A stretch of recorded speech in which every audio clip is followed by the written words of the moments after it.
Os damos la bienvenida a este espacio Aprendiendo de...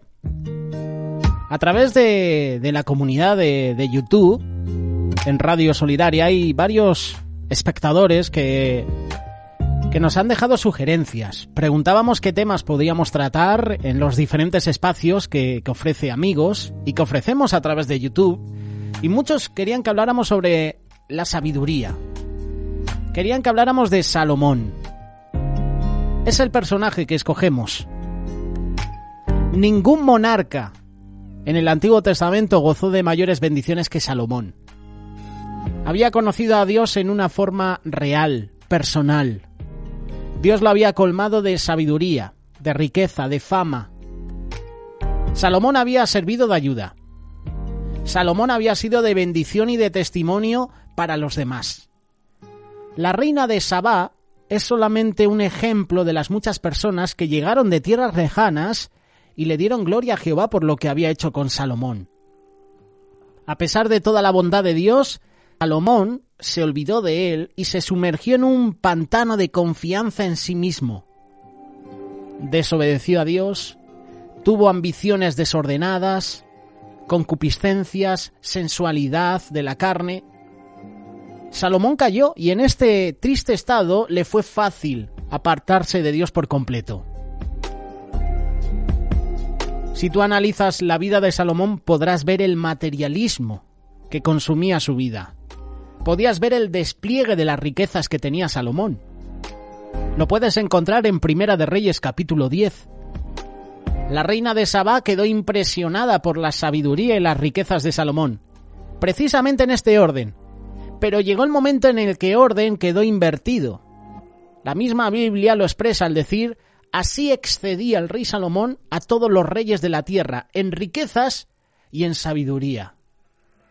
Curiosamente que Salomón lo primero que le pide a Dios es sabiduría. Pues cuando lees este versículo, la sabiduría se queda en un segundo plano. Qué bonito hubiera sido leer así.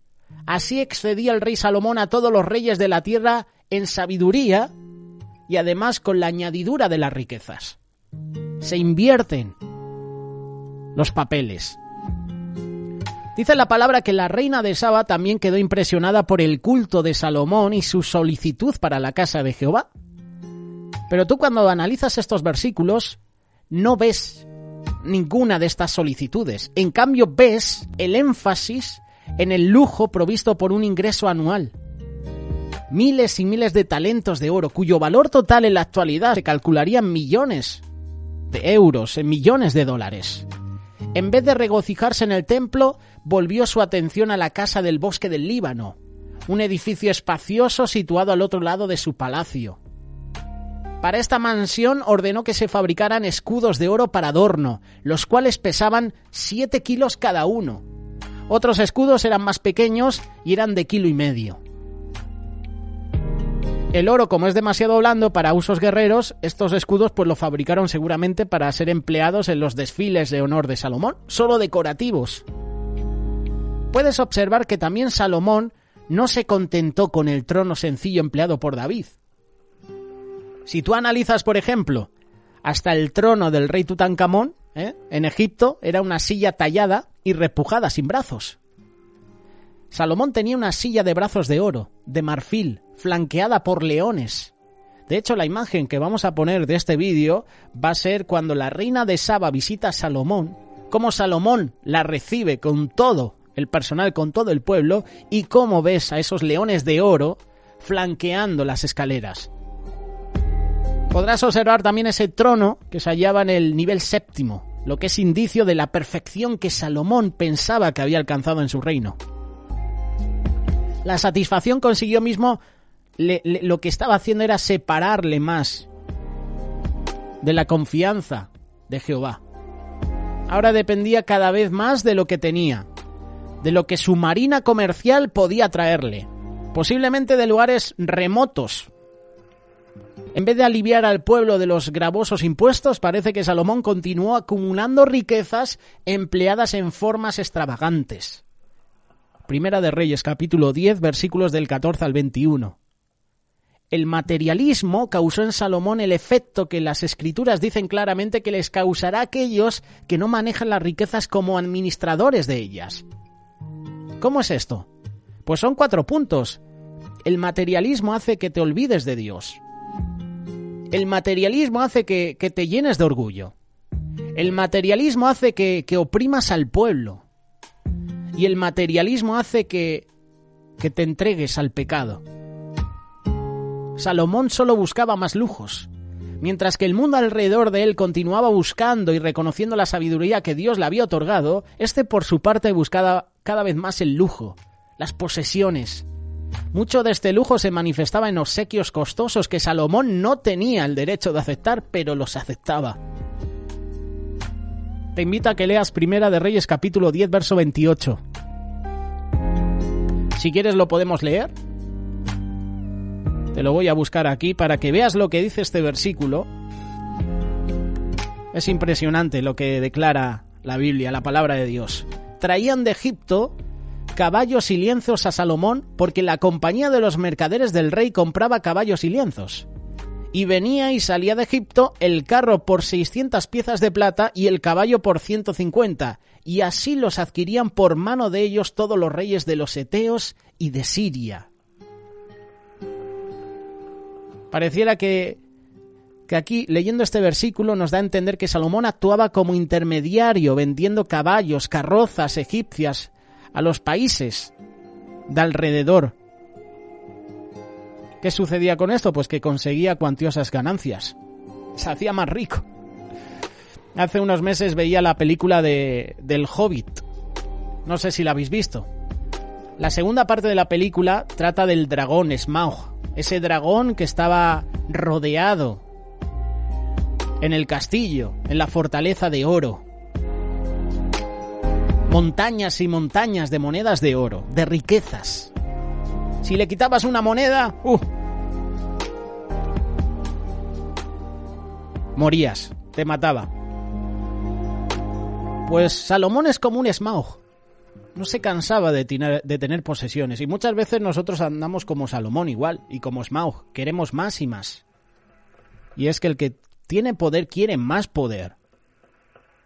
Cuando Salomón le pidió sabiduría a Dios, sentía más solicitud por el pueblo que por sí mismo. Pero a medida que disfrutaba cada vez más de esos lujos, llegó a la conclusión de que no debía ponerles cortapisas, ¿no?, a sus ambiciones personales. Él no quería cortarlas, él quería más y más. Podía darse el lujo de tener varias mujeres, creyendo que no le podía poner límites, tampoco a sus emociones, cometiendo el error de añadir a su harén cuanta mujer le agradara, sin tener en cuenta su actitud hacia el Dios que él servía. La vida de Salomón se desenfrenó tanto que gozó de los bienes materiales, sumó la búsqueda desmedida de los placeres sensuales, pero lo peor de todo fue que les entregó su corazón a mujeres paganas, algunas de ellas procedentes de naciones con las cuales Dios le había prohibido a Israel asociarse, ya fuera en casamiento o de otra manera. Josué capítulo 23, versículos del 3 al 7. El elevado número de mujeres que tenía demuestra probablemente ese mismo amor por la ostentación que lo impulsó a fabricar los escudos de oro, el trono de marfil.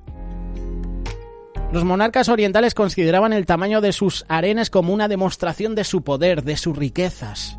Y al parecer Salomón quería superarlos a todos. Esto me hace recordar al rey Ezequías. Sí, el mismo al que el Señor le dio 15 años más de vida. Luego vino también juicio de parte de Dios, porque no dio testimonio a los reyes que venían de Babilonia. Porque Ezequías tenía amigos, tenía relaciones. Y los amigos, estos reyes de Babilonia, estos mensajeros, se enteran de que Ezequías había caído enfermo. Y van a visitarles. Y cuando le visitan a Ezequías, en vez de dar testimonio de que el Señor le había dado 15 años más de vida, en vez de dar testimonio de su amor, de lo grande que es Dios, tengo un Dios que me sana, tengo un Dios que es bueno, debía estar muerto y me ha dado 15 años más de vida, en vez de dar testimonio de eso, ¿qué hizo Ezequías? Empezó a mostrar sus posesiones. El oro, los ungüentos, los escudos, los perfumes, Le enseñó lo material, pero no dio testimonio de lo que Dios había hecho en su vida. Por eso llega juicio de parte de Dios y dice, mira, todo esto te lo voy a quitar. No has dado testimonio de mí. Aquí Salomón está haciendo lo mismo que Ezequías. Quería impresionar a las demás naciones, quería demostrar que era él el mejor. Esto es una realidad, y los casamientos entre personajes de la realeza en épocas antiguas estaban destinadas a asegurar la paz futura, la seguridad del país. Y la Biblia indica que Salomón adoptó esta costumbre y firmó numerosas alianzas que fueron selladas mediante el casamiento con mujeres extranjeras. Por esta misma razón, construyó altares paganos en Jerusalén, no solamente para satisfacer las creencias religiosas de sus mujeres extranjeras, sino para que Jerusalén estuviese a salvo contra ataques de países extranjeros, puesto que estos países no se atrevían a atacar a una ciudad en donde estuviese ubicado uno de sus santuarios. Los monarcas egipcios daban la mano de sus hijas en casamiento a los reyes de los eteos. Incluso al rey Acab se emparentó con la casa real de Tiro. Bueno, los resultados del reinado de Acab y de su esposa Jezabel, bueno, desastrosos. Lo creas o no, había una apostasía de Salomón. Poco a poco los actos de desobediencia de Salomón comenzaron a multiplicarse. Comenzó a entregarle su corazón a mujeres incrédulas. Antes había amado a Jehová en Primera de Reyes, capítulo 3, verso 3, pero 7 capítulos después, Salomón ya amaba sus riquezas, amaba a mujeres paganas, incrédulas, extranjeras. Salomón comenzó por adorar dioses paganos, limitarse a cumplir solamente con los ritos de adoración a Jehová. Cuando David pecó, cuando se le enfrentó con su pecado, se arrepintió. Esto es lo que me gusta de David. David pecó, falló, pero buscó a Jehová y lo siguió de nuevo de todo corazón. Cuando vio que se alejaba de Dios, lo buscó con toda sinceridad, pero Salomón se apartó cada vez más e hizo lo malo, adorando ídolos. Finalmente hasta Salomón construyó altares para los dioses de Moab, de Amón, y lo hizo en la colina sur del Monte de los Olivos.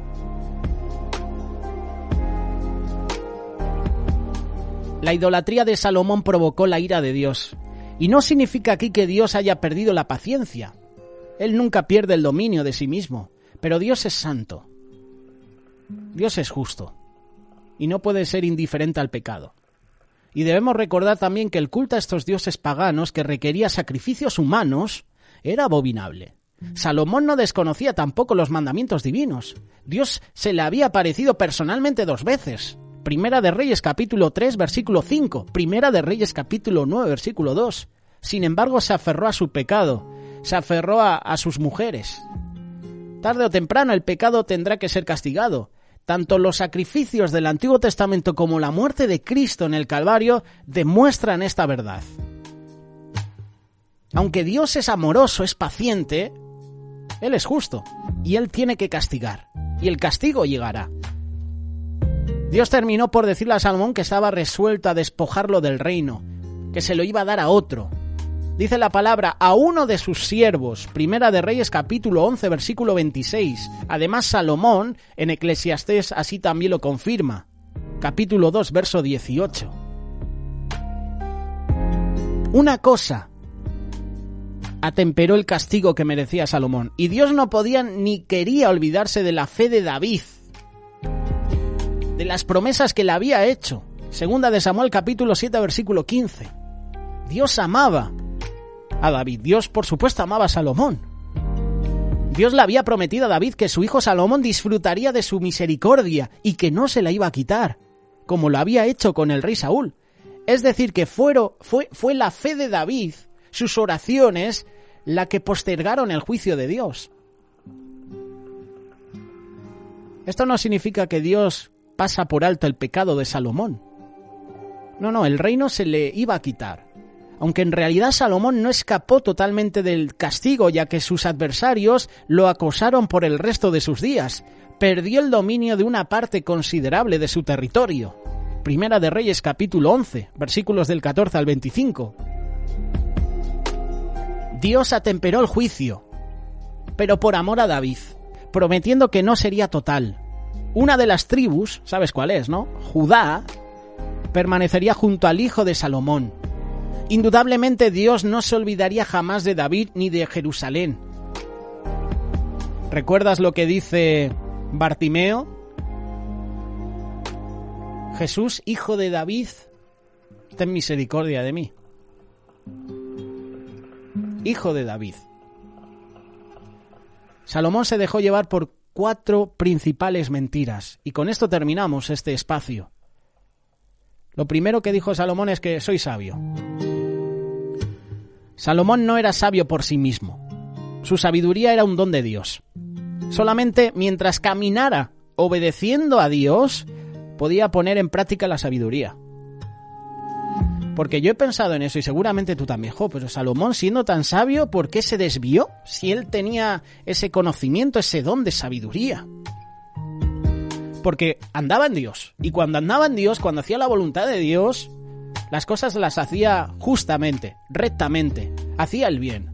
Pero cuando empezó a desviarse, esa sabiduría empezó a desaparecer. Salomón pensaba que era sabio. Este es el primer punto. El segundo, Salomón pensaba que la experiencia le daba seguridad. La experiencia lo debía haber hecho menos confiado. Más confianza en Dios sí, pero menos confianza en sí mismo. Y muchas veces nosotros confiamos más en nuestras habilidades, en nuestros recursos, en nuestra energía, en nuestro intelecto, que en lo que Dios demanda de nosotros, que en lo que Dios quiere. La batalla es del Señor. La victoria es del Señor. Él nos va a dar la victoria. El tercer punto es que Salomón pensaba que al ser rey él merecía lo mejor. No, el rey merece solamente lo que Dios quiere darle. El rey se tenía que preocupar por el pueblo, por los demás, y Salomón no lo hizo. Y por último, al ser ya anciano por su vejez, más bien debía de haber luchado por permanecer en la justicia. Salomón se estaba jugando el futuro de la nación. Había llegado el momento de declararse en favor de Dios y de no aceptar contemporización alguna, consejos de otras personas malas. Hay que renunciar a la mentira. Solo así el hombre puede ser libre para servir a Dios y no dejando en el olvido porque podrían venir las consecuencias de nuestra desobediencia. ¿De cuántas el Señor nos ha librado, verdad? ¿De cuántos sitios el lugar nos ha librado, Gracias a Él hoy estamos vivos, gracias a su misericordia, gracias a su gracia. Hoy somos lo que somos. ¿Dónde estaríamos si no hubiéramos conocido al Señor? Es por su misericordia. No te olvides de dónde te ha sacado el Señor. No te olvides de dónde ha sacado el Señor a tus padres, a tus seres queridos. No hagamos como Salomón, que empecemos muy bien haciendo su voluntad, confiando en Él y después nos desviamos. La sabiduría de lo alto, esa es la que hay que buscar. No la terrenal, no la animal, no la diabólica, la humana. Buscar la sabiduría de Dios, buscar el consejo de Dios. Radio Solidaria, una radio comprometida.